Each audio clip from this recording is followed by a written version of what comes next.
하나님 감사합니다. 오늘도 아직 많은 사람들이 잠들어 있는 이 새벽에 저희를 깨워 주님 앞으로 나올 수 있도록 인도하여 주시니 감사합니다. 날마다 주님을 떠나 죄와 사망의 종으로 살아가는 우리를 그대로 두지 아니하시고 예수 그리스도 안에서 너는 내 아들이다, 내 딸이다 불러주시며 자녀로 삼아주시는 하나님의 은혜를 찬양합니다. 하나님을 아빠 아버지라 부를 수 있는 특권을 주셨음에도 우리가 다시 두려움과 의무감에 묶여 종처럼 살아가지 않도록 우리를 인도하여 주옵소서. 하나님께서 베풀어 주신 사랑과 은혜의 관계를 날마다 누리며 자녀답게 기쁨과 감사로 주님을 섬기며 살아가기를 간절히 원합니다. 우리 구의교회가 이 은혜 안에 굳게 서서 사랑과 친밀함으로 하나님을 예배하는 공동체 되게 하여 주옵소서. 하나님께서 기뻐하시는 거룩한 모습이 우리 교회 가운데 더욱 많아지고 가득하길 원합니다. 사랑과 희락과 화평과 오래 참음과 자비와 양성과 충성과 온유와 절제의 성령의 열매가 교회 곳곳에서 맺어지게 하여 주옵소서. 주의 이름으로 모이는 곳에 함께 하신다는 약속이 모든 모임의 자리마다 경험되어지게 하여 주시고 교회에 오고 가는 모든 성도님들과 이 앞으로 지나다니며 십자가를 바라보는 모든 사람들에게 복음의 능력이 증거되게 하여 주옵소서. 담임 목사님과 교역자들 모든 재직들과 성도들이 성령의 충만함으로 합력하여 선을 이루게 하시고 이 지역과 나라와 열방 가운데 살아 역사하시는 예수 그리스도의 몸된 교회를 아름답게 세워갈 수 있는 지혜와 능력을 더하여 주옵소서. 특히 다음 주 토요일에 있을 9월 토요 패밀리워십 야외 예배가 하나님께서 기뻐하시며 또 참석하는 모든 이들에게는 감동과 감사와 감격을 함께 나누는 거룩하고 복된 예배가 되게 하여 주옵소서. 하나님, 우리의 모든 연약함을 하나님의 손에 맡깁니다. 경제적 어려움과 질병들, 가정과 직장의 문제 속에서도 두려움이 아닌 자녀된 담대함으로 주님께 나아가게 하여 주옵소서. 특히 육신의 질병과 아픔 가운데 있는 환우들에게 회복과 치유의 은혜를 베푸시고 마음과 영혼에도 평안과 위로를 허락하여 주옵소서. 태어난 지 얼마 되지 않는 자녀를 바라보는 부모와 가족들, 또 남편이 아내를, 아내가 남편을, 자녀가 연로하신 부모님을, 또 형제와 자매를, 이웃을 바라보며 기도하는 그 기도를 주님 들으시고 응답하여 주옵소서. 이 새벽에도 우리의 모든 것이 하나님의 것임을 고백하며 우리의 모든 삶의 일정들과 간절한 소원과 마음과 정성을 담은 물질과 또 1000번째의 헌금을 주님께 올려드립니다. 하나님께서 받아주시고 하나님의 나라 위에 아름답게 사용되게 하여 주옵소서. 이제 말씀을 읽고 듣고 묵상하며 나아갑니다. 성령님께서 우리의 귀를 열어주시고 마음과 생각을 주장하여 주셔서 깨닫게 하시며 그 말씀대로 순종하여 오늘 하루도 하나님의 자녀답게 살도록 우리를 인도하여 주옵소서. 감사드리며 예수 그리스도의 이름으로 기도드립니다. 아멘. 오늘 함께 나눌 하나님의 말씀은 갈라디아서 4장의 말씀입니다. 계속해서 바울은 율법과 예수 그리스도 또 행위와 믿음에 대해서 이야기하고 있습니다. 앞서 3장 23절부터 29절까지를 보면 그리스도로 인하여 하나님의 자녀가 된 성도들이 아브라함의 자손으로서 또 약속대로 유업을 입을 자라고 그렇게 기록하고 있습니다. 4장 1절에서도 이에 이어서 유업을 이을 자라는 표현을 계속 사용하고 있는데요. 우리 1절부터 7절까지 말씀을 같이 읽어보겠습니다.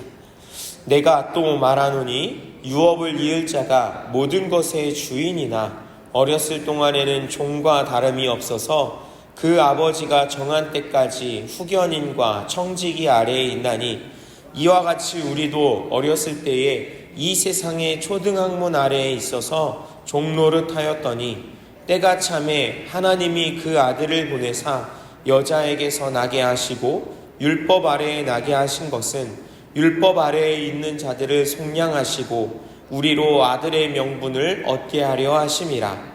너희가 아들이므로 하나님이 그 아들의 영을 우리 마음 가운데 보내사 아빠 아버지라 부르게 하셨느니라. 그러므로 내가 이후로는 종이 아니요 아들이니 아들이면 하나님으로 말미암아 유업을 받을 자니라. 아멘. 유업을 잇는다는 것은 이 단어가 갖고 있는 의미 자체를 보면 상속자라는 의미를 가지고 있습니다. 유업이라는 것이 이 상속에 의해서 받게 되는 재산을 의미하는 것이지요. 그런데 성경에서 이 단어를 사용할 때는 매우 중요한 신학적 의미를 갖고 있는데요. 이 출애굽한 이스라엘 백성들에게 하나님께서 주시는 약속의 땅, 이 가나안 땅, 그 이스라엘 땅을 유업이라고 표현하고 있습니다. 그러니까 유업을 잇는다는 것은 하나님께서 주신 이 땅에 대한 소유권을 계속해서 이어받는다는 것입니다. 그렇다고 사도 바울이 이야기하는 이 유업이 이스라엘 지역의 땅, 이것만을 의미하는 것은 아닙니다. 그것은 더 넓은 의미, 본래적인 의미로 하나님께서 통치하시는 곳, 하나님께서 다스리시는 곳, 하나님께서 언약하신 곳, 약속으로 주신 곳, 즉 하나님의 나라, 하나님의 나라를 의미합니다. 이렇게 보면 유업을 이을 자라는 것은 하나님의 나라를 소유하고 또 하나님의 나라에 속해 있으며 그 하나님의 나라에 들어가는 것, 하나님 나라 백성으로서의 그 자격을 계속해서 이어나간다는 것입니다. 하나님의 다스리심 속에서 그 은혜 안에 살아가는 사람을 가리키는 것이지요. 그리고 그것은 오직 예수 그리스도로만 가능한 것입니다. 그런데 본문에서 보시면 이 유업을 이을 자의 상태와 상황에 대해서 이야기합니다. 당시 로마 시대의 관습을 예로 들면서 쉽게 설명해 주고 있는데요. 당시의 미성년자는 14세까지 그의 아버지가 지정한 후견인 아래에 있어야만 했습니다. 또한 재산, 이제 상속으로 받을 재산은요, 25세가 될 때까지 청지기가 대신 관리했다고 합니다. 후견인이든 청지기든 이런 사람들은 모두 어린 상속자, 어린 자녀가 잘 성장할 수 있도록 양육하고 또 보호하는 역할을 담당했습니다. 바울이 말하고자 하는 것은 이것이지요. 어린 상속자, 어린 자녀가 하나님 아버지의 정한 때까지 진정한 상속자로서의 역할을 감당하지 못하고 후견인과 청지기 아래 놓여 있는 것처럼 우리를 모든 죄와 사망의 사슬에서 풀어 진정한 자유를 누리게 하실 예수 그리스도께서 이 땅에 오시기까지 성도는 후견인과 청지기의 역할을 하는 율법 아래 놓여 있을 수밖에 없었다라는 것입니다. 여기서 주목해야 할 표현이 있는데요. 바로 종이라는 표현입니다. 유업을 이을 자는 분명히 자녀이지요. 그런데 보십시오. 바울이 처음에는 종과 다름이 없다라고 이야기합니다. 그만큼 권한도 자유도 없다라는 것입니다. 하지만 종처럼 보이지만 실제로는 어떻습니까? 자녀입니다. 아들이고 딸입니다. 상속자입니다. 그 권한은 그대로 있습니다. 어디 가지 않습니다. 단지 아직은 그것을 누리지 못하고 있을 뿐입니다. 그런데 어떻습니까? 3절에서는 종 노릇했다고 합니다. 자녀로서의 모습을 가지고 있지 못하고 종과 똑같은 생활을 했다라는 것입니다. 종과 같은 게 아니라 실제로 종이 되어서 어느 순간부터는 자녀로서가 아니라 종으로서의 삶을 살게 되어 왔다라는 것입니다. 분명히 하나님의 자녀로서 부르셨고 택하셨습니다. 부모와 자녀의 관계는 주인과 종의 관계와는 전혀 다르죠. 종은 두려움과 의무로 일하지만 자녀는 사랑과 친밀함으로 살아갑니다. 하나님께서는 우리를 자녀로 부르셨습니다. 그런 친밀한 관계로 불러주셨습니다. 그리고 율법을 통해 잠시 맡겨두셨을 뿐입니다. 하지만 어느새 그 율법에 매이고 사로잡혀서 자녀의 신분을 잃어버리고 종의 모습으로 종의 삶을 살아가고 있었던 것입니다. 한 가지 예를 들어보십시오. 미국에서 입양된 한 소년이 있었습니다. 고아원에서 자라면서 늘 눈치를 보고 살던 아이가 어느 가정에 입양이 된 것이지요. 처음에는 혹시라도 잘못해서 쫓겨나서 다시 고아원으로 돌려보내질까 하는 두려운 마음에 먹는 것 하나 마음대로 하지 못했다고 합니다. 집에 있는 음식을 마음껏 먹어도 된다고 해도 허락이 없이는 먹지도 않았고, 씻는 것도 화장실 가는 것도 눈치를 보고, 이 방이 네 거야, 여기 있는 거 다 네가 누려도 돼, 마음껏 사용해도 돼 해도 그것을 함부로 만지지도 못했다고 합니다. 말도 제대로 하지 못했습니다. 어느 것 하나 요구하지 않았고, 자기가 필요로 한 것, 자신의 감정도 솔직하게 이야기하지 못했습니다. 그렇게 불편하듯 또는 서먹하게 지내다가 시간이 지나면서 계속된 부모의 사랑을 경험하게 되고 또 느끼게 되고 깨닫게 됩니다. 그리고 어느 순간 마음을 열고 엄마 아빠에게 달려가 안기고 또 엄마 아빠라고 부르고 사랑을 표현합니다. 그때부터 진정한 자녀의 삶이 시작되는 것이지요. 사랑하는 여러분, 예수 그리스도로 인해 우리는 하나님의 자녀가 되었습니다. 하나님을 아빠 아버지라 부를 수 있게 되었습니다.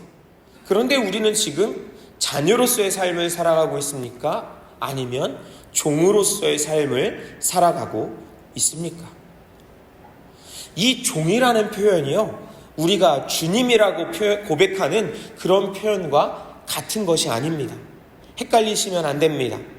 하나님을 또 예수님을 주님이라고 부르는 것, 그것과 우리가 율법의 종이 되는 것은 전혀 다른 이야기입니다.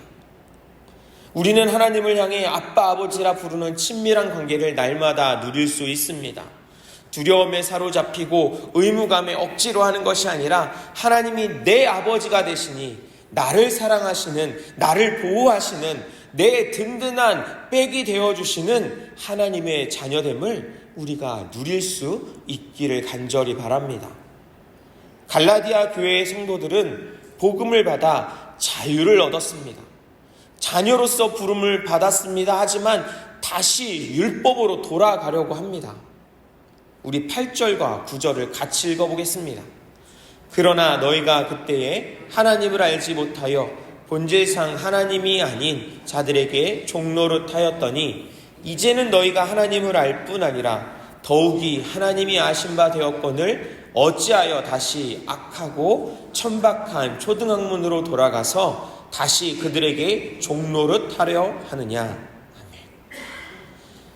이미 그들의 종되었던 삶이 자녀로서의 삶으로 변화되었습니다. 사망에서 생명으로 옮겨진 것이지요. 그런데 다시 그 종된 삶으로 돌아가려는 모습을 보이자 바울이 너무나 안타까워하고 있는 것입니다. 갈라디아 교회에 복음을 전하기 위해서 얼마나 많은 수고를 했습니까? 갈라디아 교회의 성도들도 이런 바울의 수고를 잘 알았고 서로가 서로를 이해했습니다. 그래서 위해 주었습니다. 바울이 복음을 전해 들었을 때, 바울을 통해 복음을 전해 들었을 때 너무나 기뻐했고 그 복음을 전해준 바울을 사랑하고 존경했습니다. 그 사랑의 관계를 보여주는 표현이 할 수만 있었더라면 너희의 눈이라도 빼어 나에게 주었으리라 라고 이야기하는 것입니다.